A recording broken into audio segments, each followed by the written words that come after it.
కార్మిక లోకం ఎన్నో ఏళ్లు పోరాడి సాధించుకున్న హక్కులను ఎన్డీఏ ప్రభుత్వం కాలరాస్తోందని వైఎస్ఆర్సీపీ నాయకులు విమర్శించారు.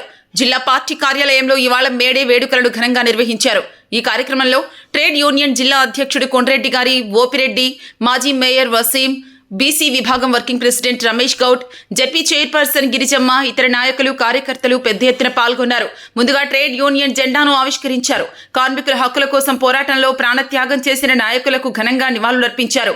ఈ సందర్భంగా వైఎస్ఆర్సీపీ ట్రేడ్ యూనియన్ నాయకుడు కొండ్రెడ్డి గారి ఓబిరెడ్డి మాట్లాడుతూ, కార్మికులు వెట్టి చాకిరిని వ్యతిరేకిస్తూ మొట్టమొదటిగా చికాగోలో ఒక ఉద్యమం ప్రారంభమైందన్నారు. దాని ద్వారానే కార్మికులు ఎన్నో హక్కులు సాధించుకున్నారన్నారు.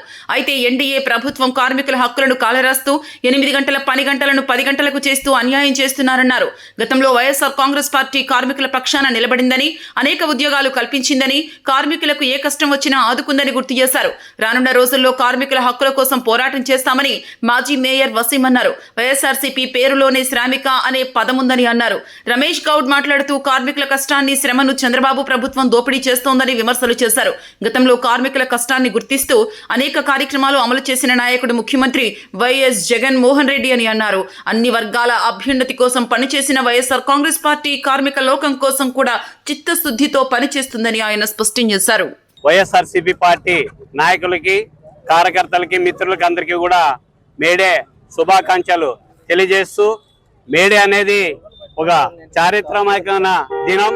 ఈరోజు గొడ్డు చాకిరీ మేము చేయలేమని చెప్పి పనిముట్లు కిందికేసి చికాగో అనే ఒక పట్టణంలో ఒక మార్కెట్లో బలవంతంగా పనులు చేపిస్తుంటే వాళ్ళు ర్యాలీలు చేసి సాధించుకున్నటువంటి దినమే మేడే అని చెప్పి తెలియజేస్తున్నాం. అంతేకాదు, ఈరోజు ఎన్డీఏ కూటమి అధికారంలోకి వచ్చిన తర్వాత ఆ కార్మికులకి వ్యతిరేకంగా చట్టాలు తీసుకొచ్చి 8 గంటల పని దినాన్ని 10 గంటలు చేస్తూ, మరి జీతాలు కూడా వాళ్ళని కొదవేసి వాళ్ళని ఇబ్బంది పెట్టడం జరుగుతుంది. మరి అంతేకాదు, గతంలో వైఎస్ఆర్సీపీ గవర్నమెంట్ అధికారంలోకి వచ్చిన తర్వాత వాలంటీర్లు అయితేనేమి, సచివాలయ ఉద్యోగస్తులతో 4 లక్షల మందిని నియమించి ప్రజల వద్దకు పాలన తీసుకొస్తే ఈరోజు చంద్రబాబు నాయుడు గారు అవన్నీ కూడా రద్దుపరిచి ఇబ్బంది పెట్టిన కాలాలు ఉన్నాయి. మరి అంతేకాదు, రాబోయే కాలంలో వైఎస్ఆర్ ట్రేడ్ యూనియన్ ఈ ప్రజల పక్షాన, కార్మికుల పక్షాన పోరాటాలు చేసి వాళ్ళకి మద్దతుగా ఉంటుందని చెప్పి తెలియజేస్తూ, వైఎస్ఆర్సీపీ పార్టీ ఆఫీస్ దగ్గర ట్రేడ్ యూనియన్ కార్యక్రమం ఘనంగా నిర్వహించడం జరిగింది. ముందుగా మేడే అంటేనే కార్మికులు గుర్తుకొస్తారు.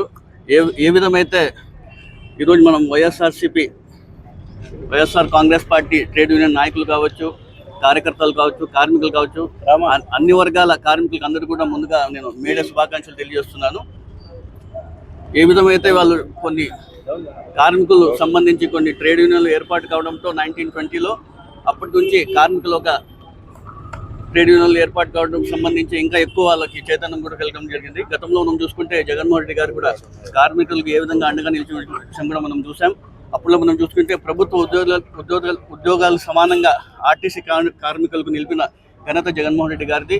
అదేవిధంగా మున్సిపల్ కార్మికులు కూడా వేతనం చాలడం లేదని చెప్పేసి 18,500కు పెంచిన ఘనత కూడా జగన్మోహన్ రెడ్డి గారిది.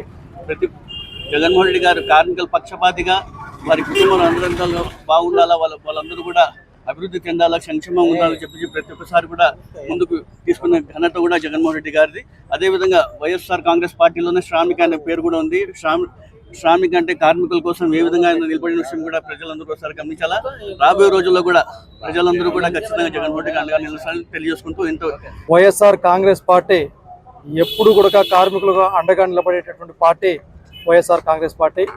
మా పార్టీ యొక్క విధానంలోనే కర్షకులకు సంబంధించినటువంటి అభివృద్ధిని కావచ్చు, వారి యొక్క సమస్యల సాధన కోసం కావచ్చు, ఎప్పుడు కూడా వైఎస్ఆర్ కాంగ్రెస్ పార్టీ పోరాటం చేస్తూనే ఉంటుంది. మా నాయకుడు జగన్మోహన్ రెడ్డి గారు ముఖ్యమంత్రిగా ఉన్నప్పుడు ఈ రాష్ట్రంలో అన్ని వర్గాలకి సముచిత స్థానం కల్పించి, ముఖ్యంగా అందులో కార్మికులకు పెద్దపీట వేసినటువంటి ఏకైక నాయకుడు జగన్మోహన్ రెడ్డి గారు. మరి ఇవాళ ఈ కూటమి ప్రభుత్వం అధికారంలోకి వచ్చిన తర్వాత చంద్రబాబు నాయుడు గారు ముఖ్యమంత్రిగా ఉన్నప్పుడు అన్ని వర్గాల యొక్క అభివృద్ధి అనేటటువంటిది శూన్యంగా మారిపోయింది. అందులో ముఖ్యంగా కార్మికుల యొక్క శ్రమని, కార్మికుల యొక్క కష్టాన్ని దోపిడీ చేసేటటువంటి ప్రభుత్వం ఎన్డీఏ కూటమి ప్రభుత్వం అనేసి ఈ సందర్భంగా తెలియజేస్తున్నాం.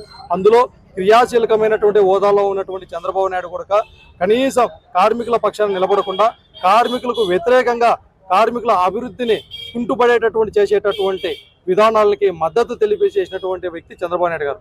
అందుకే కూటమి ప్రభుత్వానికి వ్యతిరేకంగా వైఎస్ఆర్ కాంగ్రెస్ పార్టీ ఆధ్వర్యంలో కార్మికుల పక్షాన పోరాటాలను కూడా కొనసాగించి భవిష్యత్తులో కూడా మా నాయకుడు జగన్మోహన్ రెడ్డి గారి నాయకత్వంలో కార్మికుల పక్షాన ఎల్లప్పుడూ ఉంటామని సందర్భంగా తెలియజేస్తూ ఇంత పెద్ద ఎత్తున కార్మికుల దినోత్సవాన్ని జరిపినటువంటి ప్రతి ఒక్కరికి కూడా పేరు పేరున ధన్యవాదాలు తెలియజేస్తాం.